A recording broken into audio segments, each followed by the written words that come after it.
में एक बात ये भी फैलाई गई कि इस दुनिया में तकरीबन 57 ममालिक हैं जो जहाँ मेजॉरिटी मुसलमान रहते हैं। तो ऐसा कैसे है कि वहाँ वक्फ नहीं है और हिंदुस्तान में वक्फ है। और कुछ लोगों ने टीवी पे आके ज़ोर ज़ोर से चिल्ला के कहा कि सऊदी अरब में वक्फ नहीं है और तुर्की में वक्फ नहीं है और इजिप्ट में वक्फ नहीं है, इन सब जगह वक्फ नहीं है और हिंदुस्तान में वक्फ है। ये कैसे हो गया है? तो मैं आप लोगों को ये बताना चाहता हूँ कि दुनिया का गालिबन सबसे बड़ा वक्फ अल हरमैन वक्फ है, जो कई 100 बिलियन डॉलर पर मबनी है। अल हरमैन वक्फ जो है वो कई 100 बिलियन डॉलर पर मबनी है।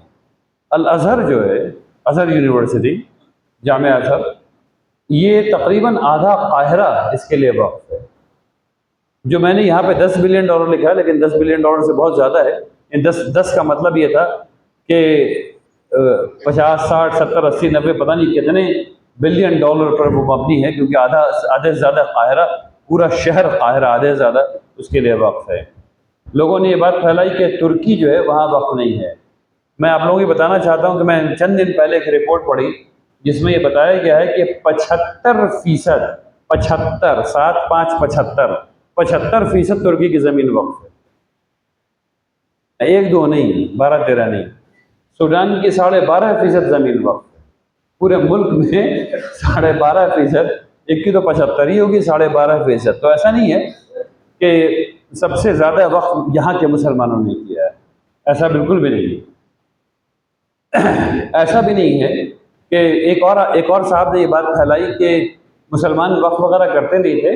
मुगलिया सल्तनत के बाद इन्होंने वक्फ करना शुरू कर दिया। जब इन्हितात शुरू हुआ तो उसके बाद इन्होंने जल्दी जल्दी वक्फ करना शुरू कर दिया ताकि इनकी जायदाद बच सके।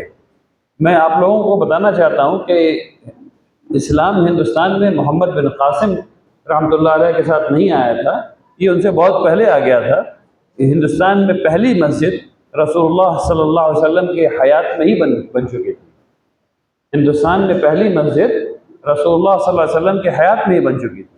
गालिबन यहाँ वो मस्जिद जो है वो 1440 साल से गालिबन यहाँ मौजूद है। ये 1430 साल से गालिबन मौजूद है। तो रसूलुल्लाह सल्लल्लाहु अलैहि वसल्लम बाहयात थे तब यहाँ मस्जिद बन चुकी थी, इस्लाम आ चुका था, मुसलमान तुज्जार यहाँ आ चुके थे और इस्लाम यहाँ उस वक्त से फैल रहा है। और पहला वक्त वो मस्जिद है जो तकरीबन 1400 साल से यहाँ मौजूद है। तो ऐसा नहीं कि मुसलमानों ने वक्त पिछले 200 साल में शुरू किया है। वक्फ की आज की हालत को समझिए। हम लोग जब भी वक्फ के बारे में बात करते हैं तो हम लोग को ये बात समझ में आती है कि वक्फ जो है वो सिर्फ कब्रिस्तान और मस्जिद है।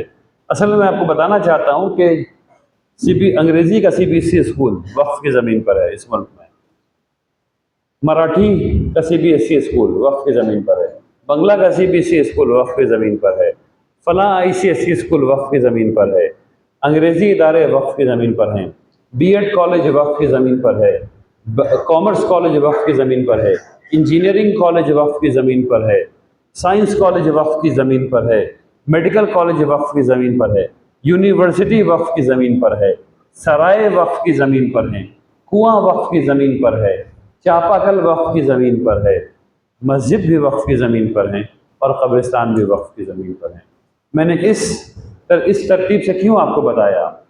क्योंकि नफ़रत फैलाने वाले लोग सिर्फ मस्जिद कब्रिस्तान, मस्जिद कब्रिस्तान, मस्जिद कब्रिस्तान, मस्जिद कब्रिस्तान, और जो बाकी जो चीज़ें हैं जो मुसलमानों ने कहीं ज़्यादा कायम की हुई हैं, वो ये कॉलेजेस हैं, यूनिवर्सिटीज़ है, स्कूल्स हैं जो मुसलमानों ने यहाँ से माता कायम किए हुए हैं, और ये सब वक्फ की जायदाद पर बने हुए हैं। वक्फ के बारे में ये भी कहा गया कि माफ़ कीजिए, सच्चर कमेटी ये कहती है कि मुसलमानों के पास 5,72,000 एकड़ वक्फ की जायदाद है मुख्तलिफ जगहों पे, कश्मीर से लेकर कन्याकुमारी तक, गुजरात से लेकर के आसाम तक 5,72,000 एकड़। और हुकूमत आज ये कह रही है कि 9 लाख एकड़ है। और लोगों को बड़ी परेशानी है कि नंबर बढ़ कैसे रहा है। नंबर इसलिए बढ़ रहा है कि आपने रजिस्ट्रेशन मुकम्मल नहीं किया है। नंबर इसलिए बढ़ रहा है क्योंकि आपने रजिस्ट्रेशन मुकम्मल नहीं किया है। इसका मतलब ये है, इसको समझिए, बिहार में मुसलमानों की आबादी 2 करोड़ 30 लाख है। उस 2 करोड़ 30 लाख के लिए जो कब्रिस्तान रजिस्टर्ड है बाकायदा वक्फ बोर्ड में, वो 862 हैं सिर्फ। 2,30,00,000 आबादी के लिए जो कब्रिस्तान रजिस्टर्ड हैं वक्फ बोर्ड में, वो 862 हैं सिर्फ पूरे बिहार में। इसका क्या मतलब होता है? इसका मतलब होता है कि आप सब लोग 200, 300 साल जिंदा रह रहे हैं, लेकिन मेरा ख्याल ऐसा तो नहीं रह रहा है।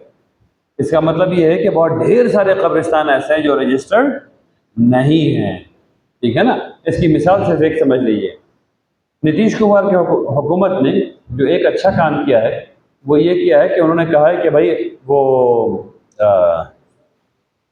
बाज़ कब्रिस्तान में जिसमें कोई तनाज़ुआत नहीं है उसको घेराबंदी कराई जाए मेरे और आपके पैसे से, यानी टैक्स पेयर के पैसे से उसकी घेराबंदी कराई जाए।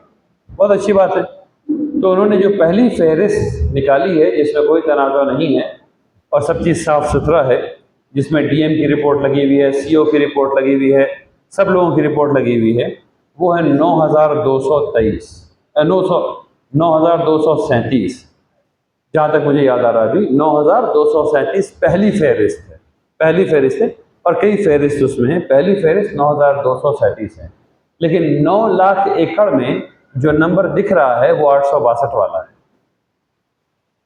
तो सिर्फ पहली फहरिस्त को अगर ढंग से जोड़ लिया जाए हर स्टेट में तो 9 लाख एकड़ नहीं होंगे, 81 लाख एकड़ से ज़्यादा हो जाएंगे।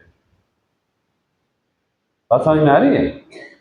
हम लोगों ने अपनी जायदाद को रजिस्टर ही नहीं करवाया है। हम लोगों ने औकाफ की जायदाद को रजिस्टर ही नहीं करवाया है और हुकूमतों को जिम्मेदार नहीं ठहराया है। और हम लोग अपने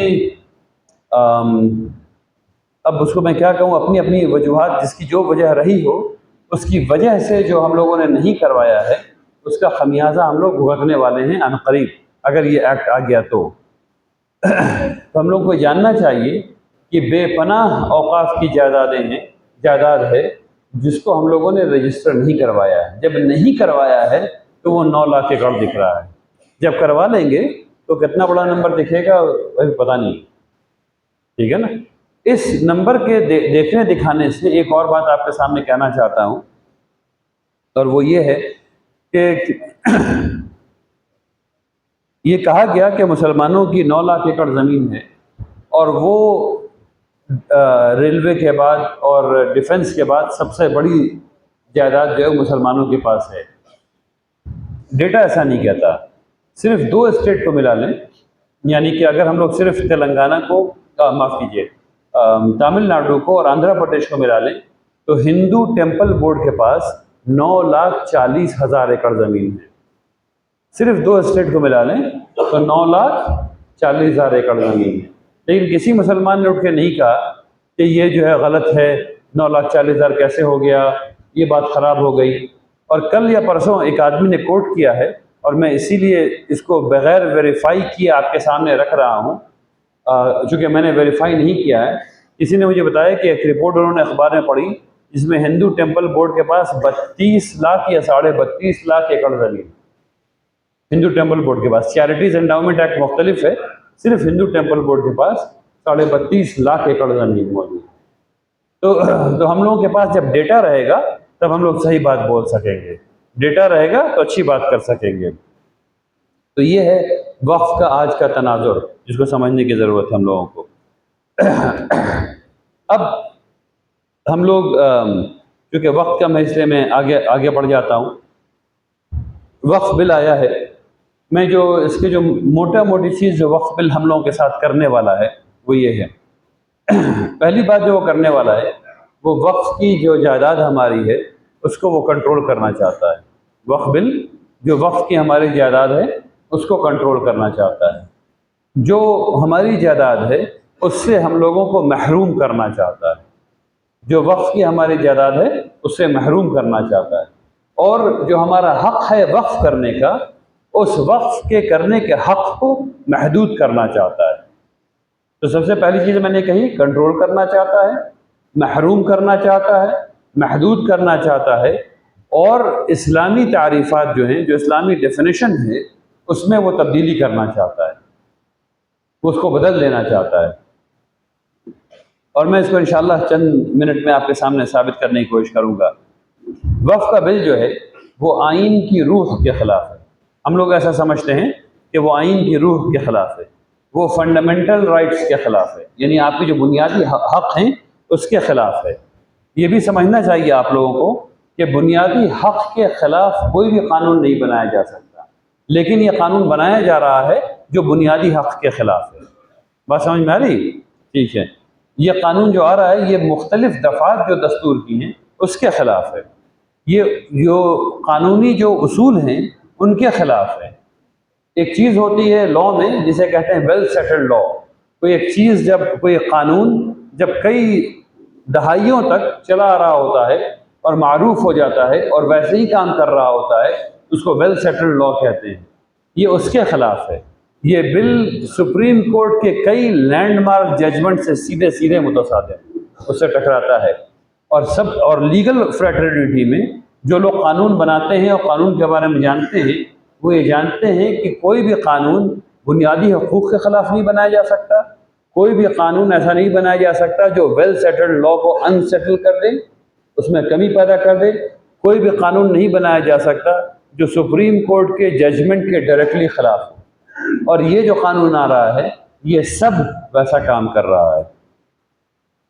कानून में तकरीबन 44 दफ़ात हैं, लेकिन 44 तरमीमात नहीं हैं। जो तरमीमात प्रपोज़ की गई हैं, जो